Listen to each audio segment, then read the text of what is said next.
How in the world are the Gophers going to score if Cam Christie doesn't return? Hey, you are Locked On Golden Gophers. No matter what we're going to do here, we're just going to keep rowing. Your daily podcast on the Minnesota Golden Gophers. However it turns out, we're just going to keep rowing. Part of the Locked On Podcast Network. Your team every day. We're just going to keep rowing, and keep rowing.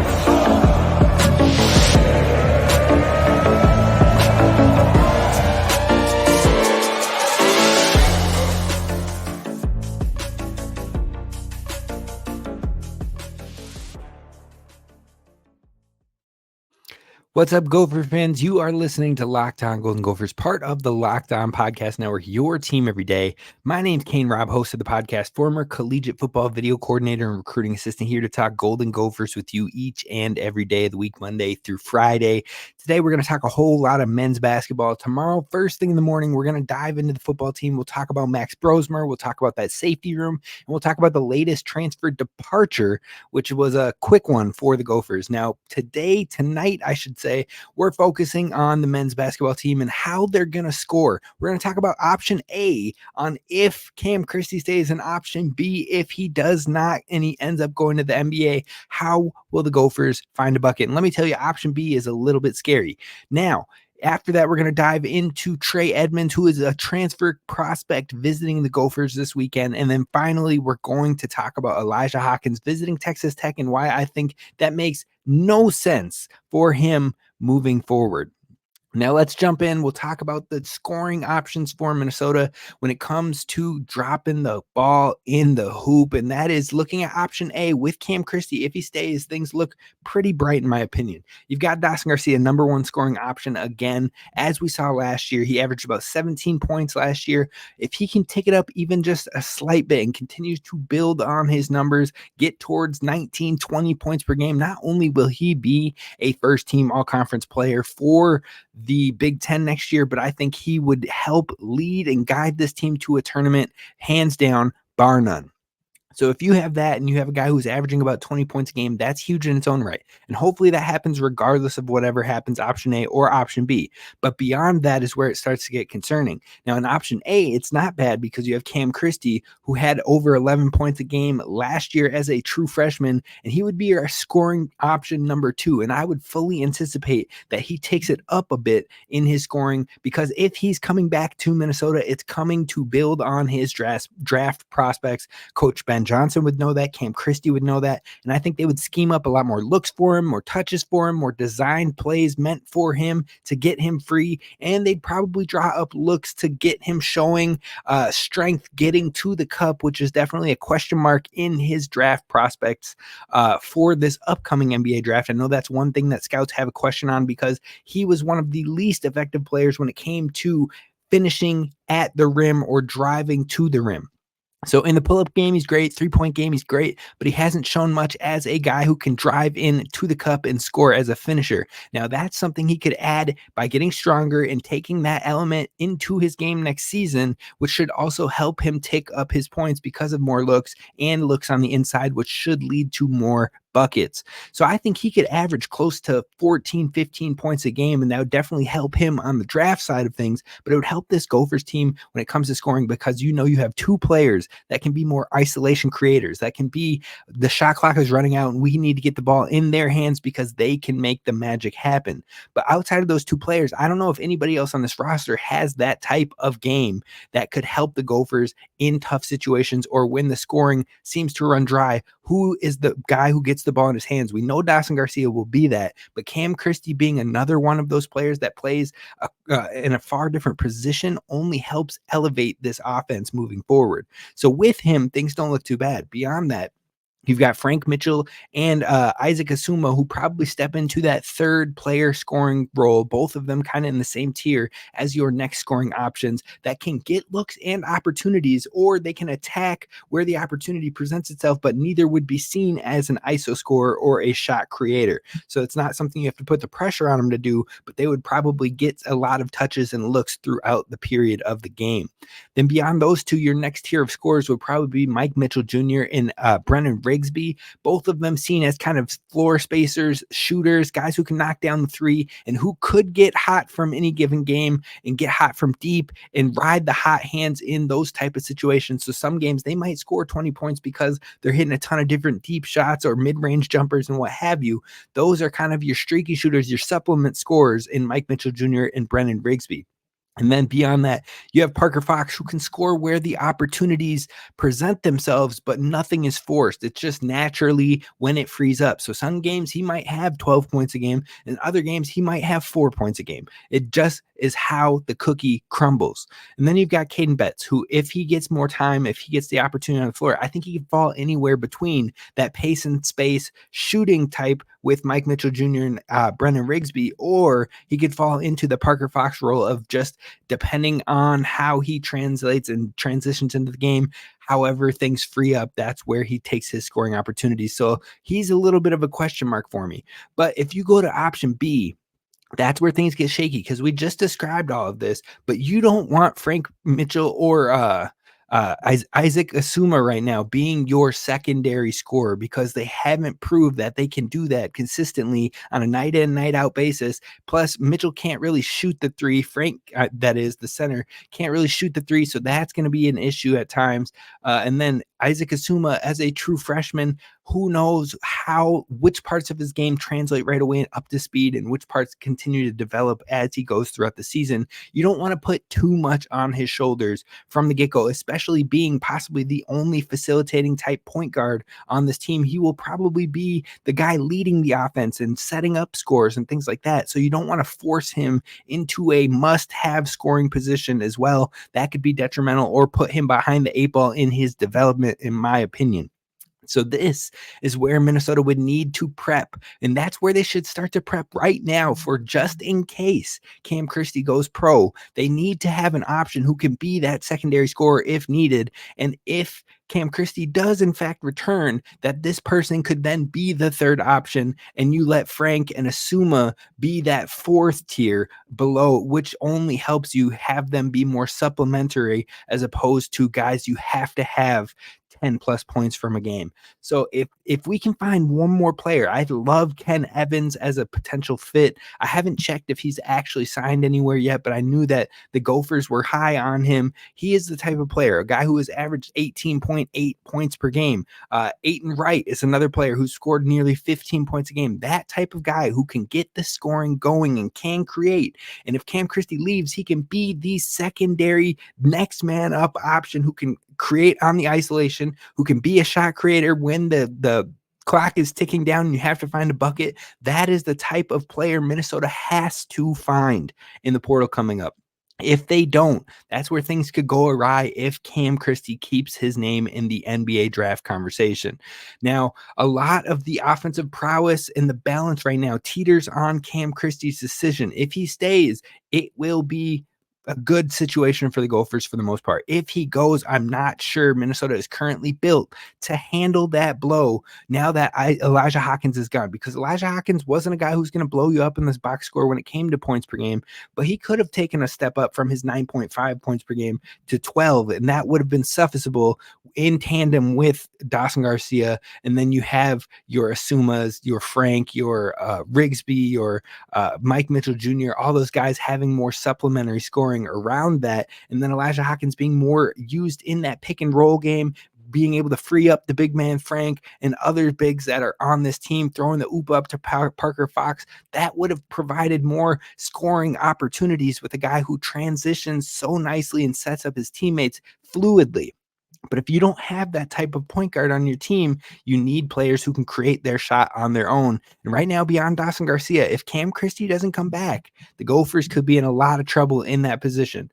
Now, regardless of all of that, regardless of option A or option B, I think the Gophers could still use another three-point shooter, another true big, and another facilitator would be welcomed with this Gophers roster. And we're going to dive into one person who is visiting this weekend. He could fit one of those as another true big. That's Trey Edmonds. He's visiting the Gophers, and I'm going to tell you what you need to know about him coming up next.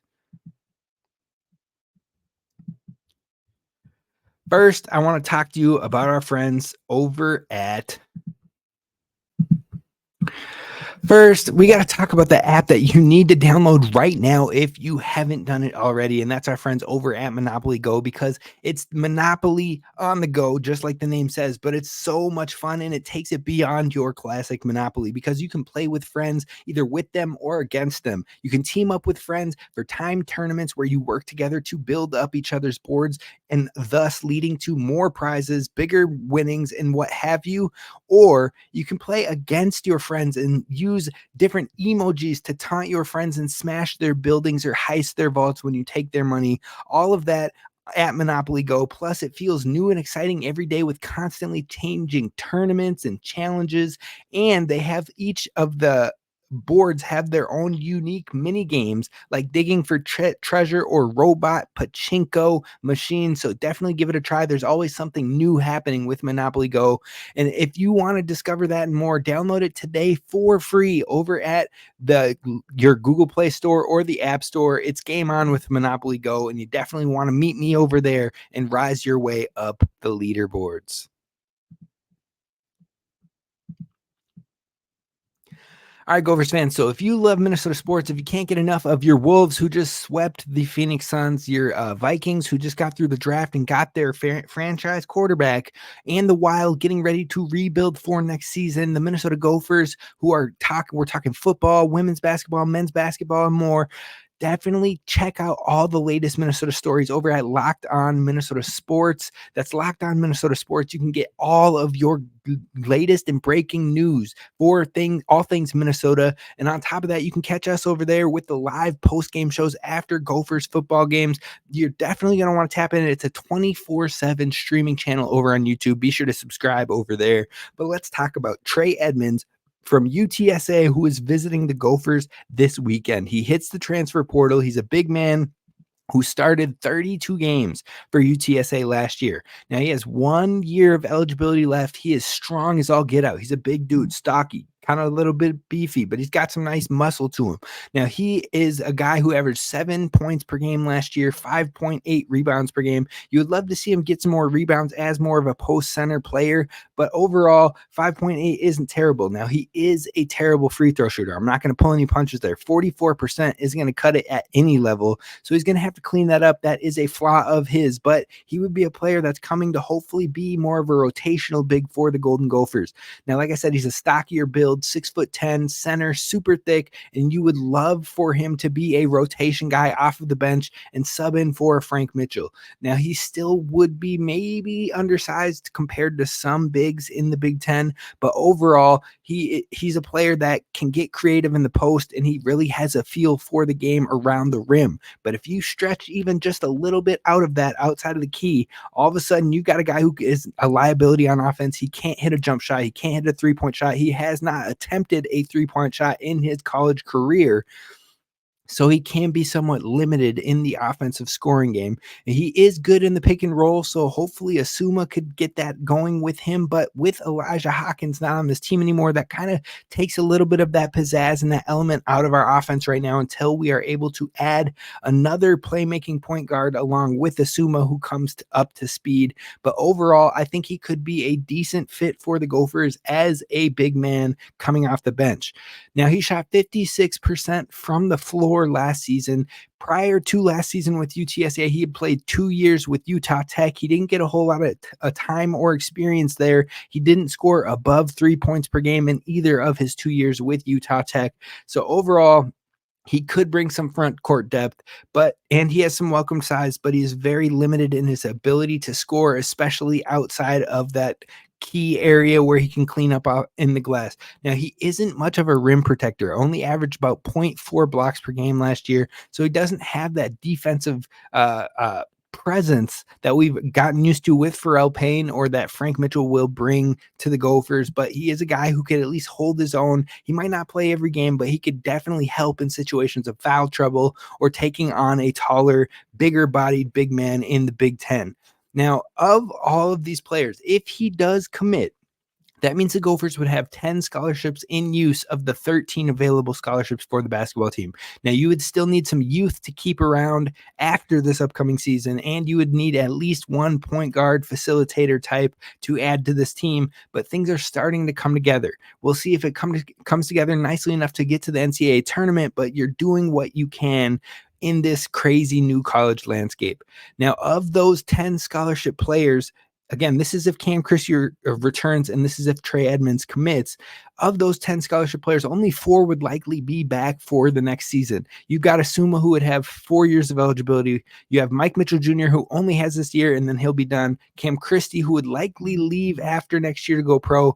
Dawson Garcia, who only has this year left. And then Frank Mitchell, who has 2 years of eligibility left. So he would be, along with Asuma, your only returning possible starters for the following season. Now, off the bench, Parker Fox only has 1 year left, so that's something you have to replace.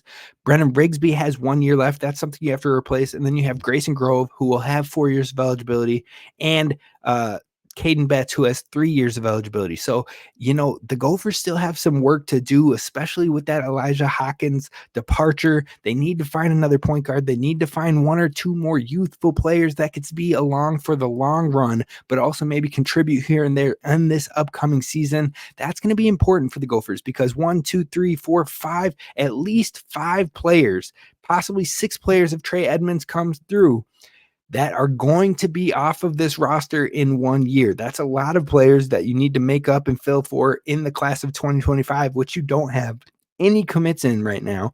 And on top of that, reestablishing in the transfer portal, it's going to be tough depending on your NIL dollars. So Minnesota needs to prioritize getting some young guys in here in the portal right now to continue to build for the long term and keep this program afloat beyond this upcoming season. Now, speaking of Elijah Hawkins, who is the point guard, who we all thought was going to be back not once but twice this offseason, he has officially hit the transfer portal. He had big offers. We expected that he probably got offered a lot of money, but then he takes a visit to Texas Tech, and that's a little weird. It's a little strange, and I'm going to tell you why coming up next.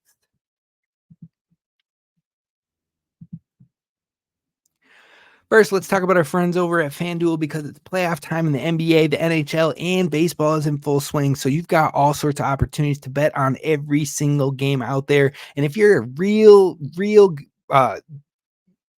tempted, or if you're real wanting to win all the money you possibly can, you also could take a swing at golf. It's all going on. This is one of the best times of the year when it comes to sports because not only can you sit back at the lake and place your bets, but you can get on all of the action across many different sports. And right now, new customers get $150 in bonus bets guaranteed over at FanDuel. That's guaranteed. So all you got to do is place a bet and win or lose. You're getting $150 in bonus bets guaranteed. So what are you waiting for? Go over and check out this app that is safe, secure, and super easy to use. And you can visit fanduel.com/lockedon right now to make your first bet an automatic win. Again, that's fanduel.com/lockedon, LOCKEDON. FanDuel is America's #1 sports book, and you can go take advantage today with $150 in bonus bets guaranteed, win or lose. Finally, I want to talk to you about our friends over at Game Time because Game Time is the best place to be when it comes to getting tickets. And it's not just for sports. I want to stress that you can get tickets for concerts, comedy, theater, and sports, and so much more over at Game Time. And they're known for their last minute deals for all of those different events and venues. So you can save up to 60% off buying last minute tickets for those sports, concerts, comedy, or theater. And on top of that, you have the ability to toggle the all-in pricing feature, which means you won't have any surprise fees at checkout, and you can get seat views, so you get a panoramic view of what your seat will look like before you buy, so you know what to expect and you're not caught off guard in any given situation. So if you want to take the guesswork out of buying tickets, then download the Game Time app today, create an account, and use promo code LOCKEDONCollege for $20 off your first purchase. Again, that's promo code LOCKEDONCollege for $20 off your first purchase when you download the Game Time app and purchase your first pair of tickets, whether that be at the ball game or at the next big concert. Terms apply. Download Game Time today. Last minute tickets, lowest price guaranteed. All right, Gophers fans, we're wrapping it up talking about Elijah Hawkins because he went on a visit with Texas Tech, and that just seems really strange to me because Texas Tech doesn't really hit you as someone that's blowing the door down when it comes to NIL opportunities, and that is what we had been kind of under the assumption of is that Elijah Hawkins hits the portal because someone offered the bag. And then you see names like Kentucky, you see names like Tennessee, you see names like Creighton, and all of a sudden you're like, oh, he's going to go to one of those schools that's definitely been up in the top 3 seeded category, has had some big dollars behind it and what have you. And then you see his first visit is with Texas Tech. And not only that, but Creighton, who supposedly was interested in him, goes and takes Texas Tech's point guard. So was he the backup option for that? Because Pop Isaacs heads to Creighton. So is he the backup option for Kentucky, for Tennessee? Was it premature to go into the portal from a team that is all in invested on you and wants to flaunt you and help you take your next steps and also get this team to the tournament? So yes, Texas Tech made the tournament last year. I'm not saying they're on the exact same playing field as the Gophers, but this isn't a school that has been a staple of consistency in the basketball space either. Now, with the promise that next year's Gophers roster could have brought and might still bring, the teams probably would have been on a pretty equal playing field next season and maybe even could have saw each other in the tournament next year in 2024-25. Now, when you're looking at Texas Tech's roster, they have 3 guards returning. Now, none of them are true point guards, but you've got Darian Williams, you've got Chance McMillan, and you've got Kerwin Walton, Minnesota native, shout out to him, but none of them are really a point guard. So the need is definitely present for Texas Tech needing a point guard. But if he liked the massive minutes and massive opportunity and never leaving the floor like he was seeing with the Gophers, he's probably not going to have that massive of minutes. It'd probably take at least a downtick in his play time if he heads over to Texas Tech. So, like I said, could Kentucky, could Tennessee, could those offers maybe have looked really nice and they talked him into it? They said what the money was present. And then all of a sudden, once he hits the portal themselves, they're like, wait, we're still waiting on somebody else. Or, oh, you're our next guy, but we're still waiting on blah. That is where things kind of get interesting for me because all of a sudden, a guy that was locked in, ready to run it back with his squad, with his brothers, and take this team to the tournament is being looked at as potentially a second option. That could be a little bit disdainful for him, maybe not feel as good. Now, I would welcome Elijah Hawkins back with open arms. I would be like, you know what? All is forgiven. Let's run it back, get us to the tournament, and no one will remember this thing. You've set so many records. We want to see you play here, and we'll let bygones be bygones. I'll forget all about it. But he's going to have, if he goes to Texas Tech, he's going to have the constant comparisons to last year's point guard in Pop Isaacs, who I just mentioned ended up transferring to Creighton because he averaged 16 points a game, 3 rebounds a game, 3.5 assists a game, and he was kind of one of the focal points of that Texas Tech team. So if Texas Tech takes a step back and you have those 3 returning guards, like I said, and all of a sudden he's filling the Pop Isaacs role, and if you don't get back to an equal stature, get back to the tournament, do better than last year, then people might be like, oh, he wasn't as good as Pop Isaacs, or they'll always possibly be comparing you to that. Whereas here, the expectations were pretty flatlined because we knew what you could do, and we were expecting just the whole team as a whole to take a step forward. Not Elijah Hawkins, you have to be the one that takes a step forward. We just wanted to see the same play from him balling out next year. Now, like I said, I would welcome him back with open arms. I know some fans would probably be a little bit bitter, but if he had a change of heart and he was like, I want to go back to Minnesota, this team desperately needs a point guard, and we have seen him play the role and be one of the best point guards in the Big Ten. So definitely, if he wants to come back, if you're listening to the show and you're like, I thought about it, but I feel like people wouldn't want, no, we'll take you back, open arms, we'll forget about it, bygones be bygones, we won't even talk about it ever again. But if he is gone, and if he's gone, then Ben Johnson and crew need to kick it into high gear right now, this moment, and find another point guard. Because whether you believe Isaac Asuma is that guy or can be the guy right away or not, you need someone, you need some depth at the position, just in case of injury, just in case of foul trouble, just in case of something else going wrong. You need to have someone who can facilitate. We've seen when this Gophers team hasn't had enough point guards or enough facilitators, or when Elijah Hawkins was out last year in a game we should have beaten Michigan State, but we ended up losing because the Gophers had far too many turnovers. We need someone who can take care of the rock, can get the offense going, and can be that spark plug or the driving force when needed. So Ben Johnson and crew need to get to that portal and get prioritizing the point guard ASAP. I mean, like yesterday. We'll see if it happens. I know they probably already are kind of looking at every avenue, but we need it as soon as possible to help fill this roster out as the portal is getting ready to close here and what have you. Now, that's going to do it for us on today's show. Like I said, we're dropping another show first thing in the morning tomorrow, talking about Max Brosmer, talking about the safety room, and talking about the latest Gophers football transfer. I'll see you then. Roll the boat, Sky Go Gophers, as always, and don't forget to hit subscribe.